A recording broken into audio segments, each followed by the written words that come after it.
Did you ever see what I can only describe as a human pipe organ?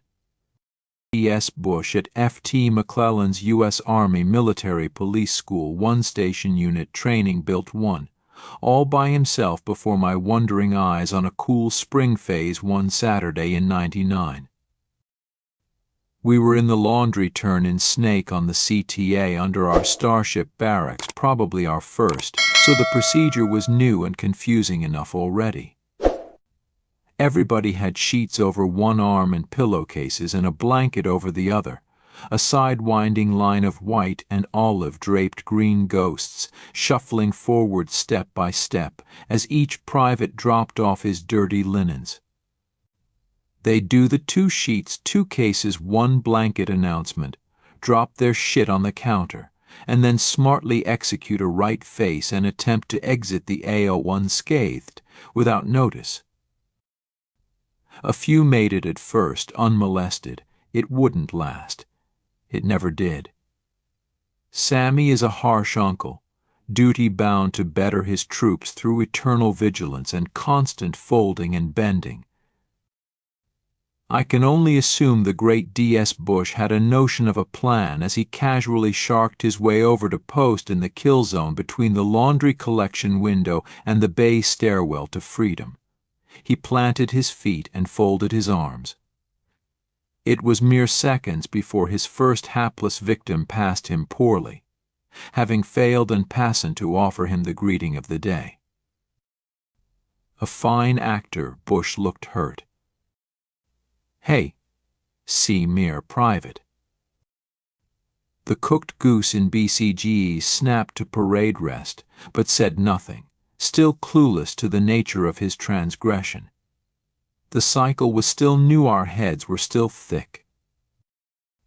"Well, don't you feel like offering me the greeting of the day? I think I deserve that, don't you, Private?" "Yes, Drill Sergeant."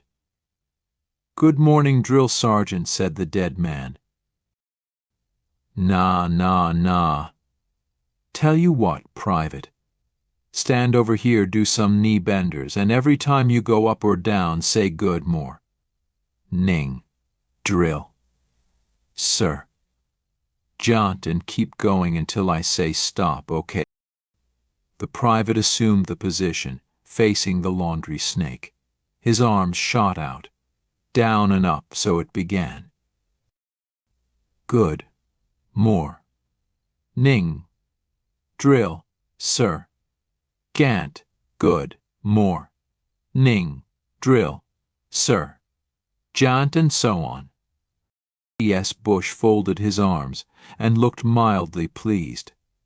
The Warno was issued planning was underway. He was not done yet. He had set the wheel spinning and thrown the clay, but his masterwork was just beginning to take shape. Another dumbass, a female this time, failed to demonstrate her own personal understanding of the fucking program. Bush was on it like a bonnet. "Hey, Private, you were supposed to say good morning too." "Oh no, oh well, see what he's doing? You do it too, but alternate. When he says good, you do more, he goes ning, you drill, etc. Exercise, Private." And off they went, legs pumping, Superman arms akimbo, lips flapping, calibrated and reciprocating, one up, the other down. By now a small crowd of drill sergeants had gathered nearby to witness that which their brother had wrought. They were smiling, for yea, verily, it was funny. But I dared not laugh. I knew. I just stepped forward, that was my task. Keep stepping forward when you can. I was almost there, almost to the window, almost free. I could not break. I could barely breathe. But I was one of over 150, and not all of us knew. Not all of us were so sure. Some were weak, they fell. One private chuckled, slightly. "Hey, yeah, all right, this is funny, huh?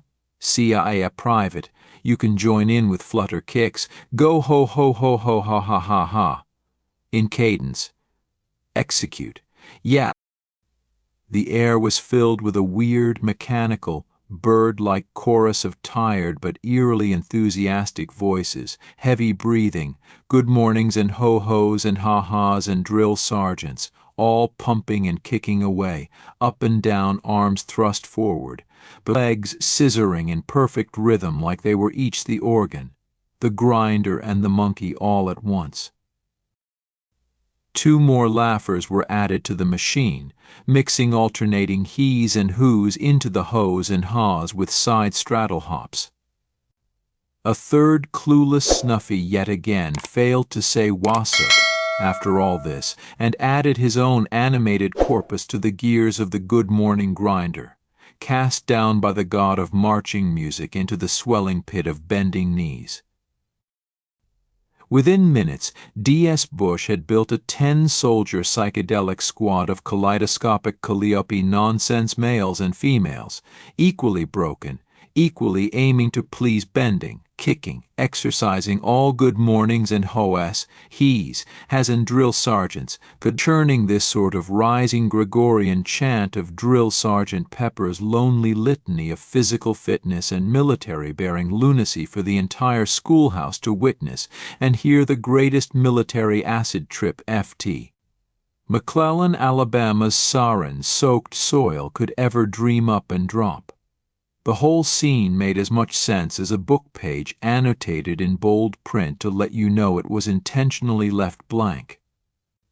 My mind fell out of my soft cap and rolled away on the CTA, gasping with hidden laughter, like a lunatic shedding his clothes on the first sergeant's grass as he skipped away, gleefully kicking newly raked rocks into the quiet side street.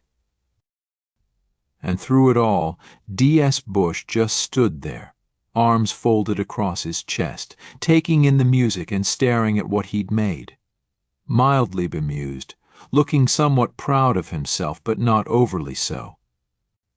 I think he was enjoying his morning, but more so, he was also analyzing it, trying to figure out what to do different next time, chewing on lessons learned. Internally assembling a metal board of human pipe organ do's and don'ts in a PowerPoint projection within his mind's eye of a more efficient product for a battle space of the future. I saw it all, like most of BASIC, out of the corner of my twitching eye, and the last piece I witnessed was him nodding his head upward ever so slightly at the other drill sergeants, now probably comprising the whole rest of the company cadre, and raising one eyebrow, telepathically asking for their thoughts on his creation. D.S. Falk returned his gesture. A single smiling nod of approval, head lowered, accompanied by a silent golf clap. Huge, evil grins all around. I had to get out of there. My chance was upon me. The window was mine. I stepped forward. 2 sheets, 2 cases, 1 blanket, I announced. The laundry specialist snarled, yanking the soiled items from my hands to chuck them in their respective carts. I picked up starched replacements and wheeled to leave, desperate to avoid eye contact with any of the cogs of the sweat-soaked, cranking gauntlet before me. "Good morning, drill sergeant," I sounded off at a 1.5 pace, shooting an azimuth past Bush and his kicking, pistoning, laughing, greeting monstrosity.